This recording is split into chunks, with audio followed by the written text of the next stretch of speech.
Beyond Willpower, posted on March 30th, 2012. Working through willpower is the domain of the mind. However, it's highly unnecessary to employ your personal will when you have your life force providing the momentum to live your natural expression. The hatred dimension in our brain gives us the tendency to be masochists at some level or the other, and that we get a sense of accomplishment gratification by going through pain and strain. There is a high that we get from exerting such a force on ourselves, but such a behavior can well cause us to get into an imbalance which can create injury or fatigue to the body, or deteriorate our well-being in some way due to the severity and strain of our forced actions. Once you are resistance-free in your being, you are in alignment with your life stream, and this momentum carries you into your natural expression on a daily basis, so there's no need or necessity for you to exert willpower. The idea of effortless existence can make the mind feel that it will lose its sense of hard work-based accomplishment. But in truth, effortless existence does not mean that you will just be lolling around. It just means that you will move into activities in an effortless manner, from a place of inspiration without strain, and work in alignment with the right timing, avoiding unnecessary actions and producing quality output. Also, it does not mean that you will avoid the ordinary daily chores and just be doing extraordinary work, because there is as much natural expression in the ordinary chores as in creating masterpieces of art. Effortless resistance is the natural state of being when one is fully aligned with his or her life stream, because there's no need for any personal willpower in the state of being, unless you want to exert yourself for the joy of it. There's leeway for everything in life. The challenge of letting go of personal will. People imagine that letting go of their personal will create a dysfunction in their life and that nothing will get done. The ego in the mind, or me thought, in its limited understanding, assumes that it is that at the helm of taking care of its life as this body, and hence uses willpower to get things done. But the use of willpower also brings in the mind's limited vision into play, because your mind can't know the bigger picture and hence lacks the intelligence to guide your life. Your willpower-based actions could well be taking you in a direction opposite to the direction where your life stream is guiding you. In fact, the common argument of a struggle-oriented mind is, if I let go of struggle, who will pay all my bills? As if the life's intelligence that came up with the creation of this cosmos is too dumb to take care of these requirements of existence for this body's expression. Letting go of willpower can well be the biggest challenge you will ever face during this transition from struggle-based living to aligned living. It does require a huge leap in faith to let go of your personal will. There is this saying, not my will, but thy will be done, where thy refers to God, or more precisely, the life force that we are. It can scare a lot of minds to imagine such a surrender of personal will, but in truth, living through your personal will is the biggest risk you could ever take in your life, because it disconnects you from the intelligence of your life stream, disturbs a natural balance, and could keep you from living your real natural potential. If you see, a lot of your personal will stems from some beliefs, external conditioning, lack-based perception, fear and lack of trust in life. In fact, if you sense the energy behind your personal will, you may well detect a lot of fear, hatred, and lack, which is usually the driving force towards straining yourself. Letting go of personal will does not mean that you will end up a hermit or a recluse in some way. Those expressions are just spiritual egos in many cases. Whatever is your natural expression comes through when you let go of the struggle created through forcing yourself from a place of fear or lack created motivations. To enjoy the material physical world is as much the expression of life as it is to express your creativity through your unique talent and skill. The whole notion of curbing your physicality through some spiritual ideas is just another negativity of the mind where it holds some noble or holy ideas about how life wants to express through you. For example, to live a simplistic life may be a natural expression in one person, whereas living luxuriously may be a natural expression in another person. When you let go of your conditioned will, you will always fall into your natural expression. Letting go of personal will leads to the dissolution of realities that you were maintaining through strain and force, be it a job, relationship, routine, or discipline. This dissolution is required so that a new order of reality can come into place, which is rooted in your natural expression and is aligned with the movement of your life stream.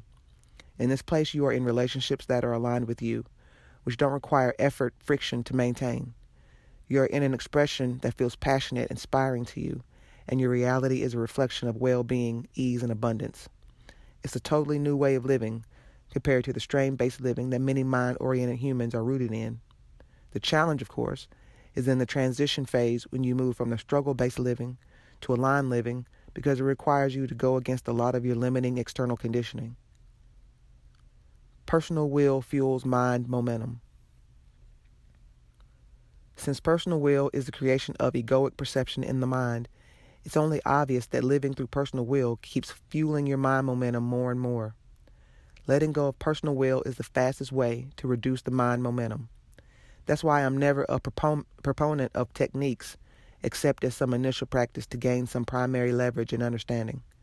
All techniques require a willpower or personal will, even those that look very spiritual, like trying to be compassionate. Any form of trying is against the natural expression of the moment. The freedom of life is that you can live free of techniques and will always be available to the guidance of life in the moment.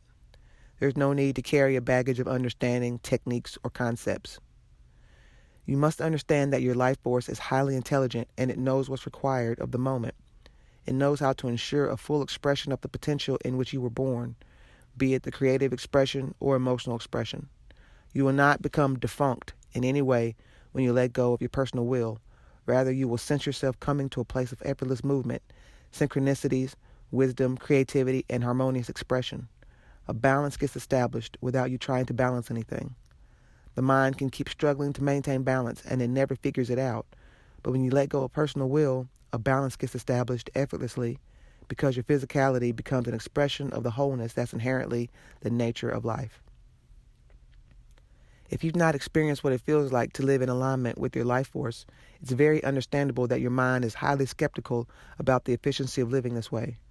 For some people, this pointer of letting go of personal will resonates immediately in their heart because they may have seen through the limitations of their mind's strategies and efforts, and hence are open to giving a chance to this other way of living. For others, who feel highly skeptical and fearful of letting go of their personal will, it will just take some more readiness before this pointer hits home. This readiness usually comes in when one comes to a dead end with respect to their mind's will-based efforts and strategies. Transition from will-based living to aligned living. If you are disconnected with your natural expression and natural reality, then it will entail a small transition phase before you become aligned with it. There is no getting around the transition phase because some old realities need to be dissolved before new structures can come into place. In fact, the energy for the new structures is gained from the energy obtained by dissolving the old structures. The deconstruction phase, where the old realities start coming down, not only in the external but in your mind in the form of dissolution of some patterns of behavior, beliefs, habits, perceptions, and attitude. It's challenging, but it also prepares you in terms of maturity, clarity, lightness, and depth that's required to live a resistance-free life. Every shred of personal will is usually brought down before full alignment happens. And when you're in the middle of this transition, say 50% inside it, any form of holding on becomes too strenuous, and you just naturally let go of your personal will and become open to be moved by life. This is one reason why it helps to have an understanding of what this transition involves, so that you don't feel so confused when you are in the middle of it, because in some cases it can feel like a total upheaval, especially if you were living a highly disconnected life. You will notice, however, that you are well taken care of during this process, even if there is a lot of uncertainty and confusion in the mind when it's in the middle of it. Though the transition phase is not what I would call the most functional state, because you are in a limbo between losing your personal will and not being totally taken in by life force, nevertheless, you are well taken care of even in the midst of perceived chaos. Usually you will realize this in hindsight. You are in the middle of this transition. If you are in the middle of this transition, you can easily resonate with what I've said in this post. However, if you've not really moved into this transition, or if you are in the initial stage of letting go of mind momentum, it may seem a little disconcerting to go through this phase, because the mind doesn't like the idea of going through change so much, though it desires the fruits at the end of a change. Of course, Not everyone goes through an upheaval during the transition. For many, it could just be a smooth transition because their reality was not very disconnected to start with. Big upheavals happen only when you've been living in a totally disconnected manner. Your personal will can have enough force to sustain a lot of disconnected realities. So a big part of this transition phase is the ebbing away of your personal will. And if you don't resist this natural movement, the transition happens much faster until you get aligned with your natural expression and congruent external realities.